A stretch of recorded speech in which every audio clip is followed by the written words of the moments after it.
The last question I want to ask you is, we never have a conversation where we don't talk about learning. We never have a conversation where we don't talk about leadership. The other thing that I love talking about with you, and one of the things that we have incorporated into the Leadership Academy since day one, and I think that one of the things we initially bonded on was, I think we were sitting down having lunch and we were talking about Stan McChrystal's Team of Yeah, Teachers. yeah. And, I and got it so here somewhere. we, Yeah, there it is. yeah, I saw that. So we talk about, that transition from command and control. I'm the chief, I give the orders, you do what I say, to the military's mission command and your mission driven culture, and that dichotomy, that paradox of, hey, I want to empower you to do the right thing when you're on the ground and you see something that needs doing. And then they have to know, hey, if I screw up, but I did it within within the confines of our purpose, our core values as an agency, and I did everything that I could to do it right within that. But if I made a mistake or it didn't have a good outcome, that I'm not going to be hung out to That's dry. right. How do you feel? And you've been preaching this for years.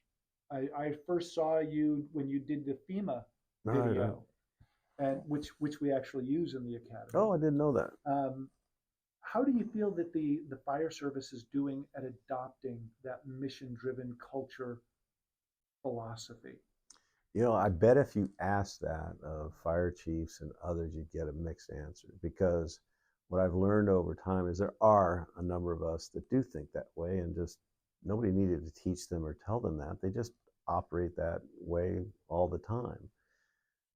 I don't even know what the percentage of those people are, but each time, that we've introduced it and actually worked through it, whether it be in San Diego or here, you inevitably will run into, supervisors, leaders that will say, well, duh, of course, we do that anyways. But I don't think they realize that they're generally the exception, or that not everybody thinks. I mean, I think human nature is we just think people think like us, right? Mm-hmm. And well, why wouldn't Captain Jones think that way? That's of course. Well, Captain Jones doesn't always think that way. Captain Jones is maybe worried about his job, maybe worried about, has other concerns. And so what I've learned from talking with people, we've developed these cultures. It's really for them very freeing for them, very liberating, I guess is maybe a better word, because to your point, they knew what the thing to do was, but hanging over the head, I'm not going to do that because it might expose me to ridicule, punishment, blah, blah, blah, the freedom to do that. But there's always a little bit of, are they serious? They say that, but man, is that good? And so the proof's in the pudding.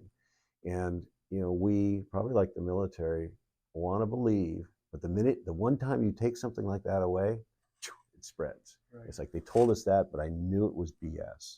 I knew it. I think firefighters are really, we're somewhat cynical that way. You can tell us, and we like what we're hearing, but you slip up once, you're done. And we were developing leaders here, and you do the same. Sounds like a trust thing. It is. You got to be authentic, right? I mean, people can act. I've seen it. You've seen it your whole career. People can say all the right things and act and behave the right thing, but if it's not really who they are, they will slip. And by God, we'll see them. It may not be tomorrow. It may not be next week. But if you're out there as a chief officer, whatever, and you're singing this and that, and you have a moment of unethical behavior, immoral, or whatever, then we're just so unforgiving. So you better be who you are. You better be, I'm just the same dumb dirt throwing guy, the chainsaw running guy that I was before. Obviously, I've grown and learned and evolved. I'm no smarter than I was. And I think people appreciate that, right? Just because they pinned a badge on me that says something else, it just means my duties and responsibilities are this. The minute you start to change and well, now I'm the chief, I'm the smartest guy here, people will clam up, right? I mean, You go ahead and be the smartest guy. yeah, you know what I mean? And what is ego? Ego is insecurity. Ego is the killer, right, of it all. And well, people will nod for the egotistical, whatever. I mean, for me at least, it's been a demonstration of somebody's insecurity. You can be yourself. You can, you can do everything you need to be. You don't have to be the smartest guy. And I think people appreciate that, and it lowers their guard, and you actually learn what's going on. But I think, the mission-driven culture. Now we just completed. Took us 4 years here to end up with our organizational doctrine. We've got a website. I don't know if I sent it to you or whatever, but I found it. it's it's all of those things. And It's amazing. this was a lot of work by not me. What I learned in San Diego is, and we softened the earth a little bit for a number of years. Even when my boss, when I was the number two, we put on all kinds of experiential leadership training. We spent a lot of time and money in doing that. So when I became the chief, said, man, we're going to come out with written. Man, it was pretty smooth and very well received, because the holdouts are usually the folks that are close to retirement or the bitter. They eventually go away, right? And as you're hiring new folks and you're introducing them to them, this new generation likes this stuff, right? And they adopt it really easy. It's generation whatever it is, they love it. And so I thought naively, well, we'll come up here and introduce this, and they loved what they heard. I'd go visit stations, I'd talk about it, man. They'd key up on it, man, because they all have a story of where they'd have loved to have been able to do that, but Chief so-and-so or Captain so-and-so, so they love it. But then how do you, because we're talking about culture, right? How do you put that in words? How do you train? How do you do that? And so what we ended up doing was enlisting at the division chief level, that we have battalion chiefs and we have division chiefs. And division chiefs manage multiple battalions, or in the big cities, they are the one, but they are the ones that are doing, even though they're 40-hour, they're not quite at-will employees. So they've got their toe in deeper on the management side, because they're the ones out taking management stuff, and it filters down to the BCs or whatever.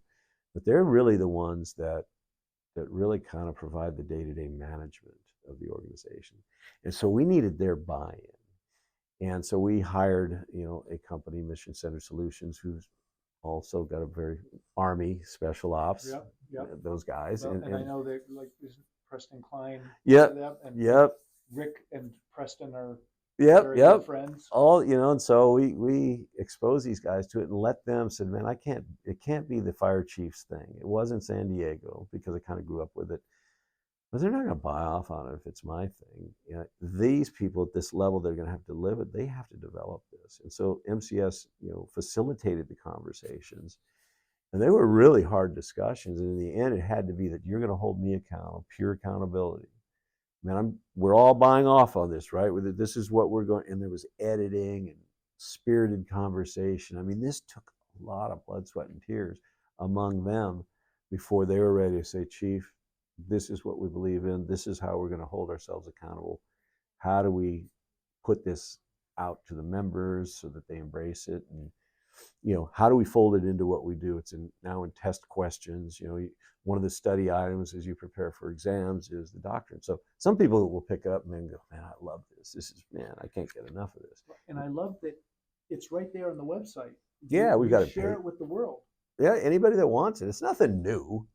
I mean, it's all the stuff that the military's been doing for a long time. I mean, none of it was like made up. But, I think some people will not read. It's like anything, it's human nature, right? They won't, a lot of people won't naturally just pick this, whatever. But if I now got to study for an exam, and there may be a few questions coming out of this, I got to study this. And so you drag them there, and what they find is, wow, this is actually pretty good. Man, I guess and so how do we bring that horse to water sometimes, right? Sometimes it's peers saying, hey, man, did you read that? It's like, oh, man, I ain't reading that. That's a freaking fire chief, man. I ain't going to read that. It's like, no, man, this is pretty good. And well, shit, Joe thinks it's pretty good. Maybe I'll check it out. And so it's one of those things that I think just kind of naturally grows. But we are holding each other accountable to that.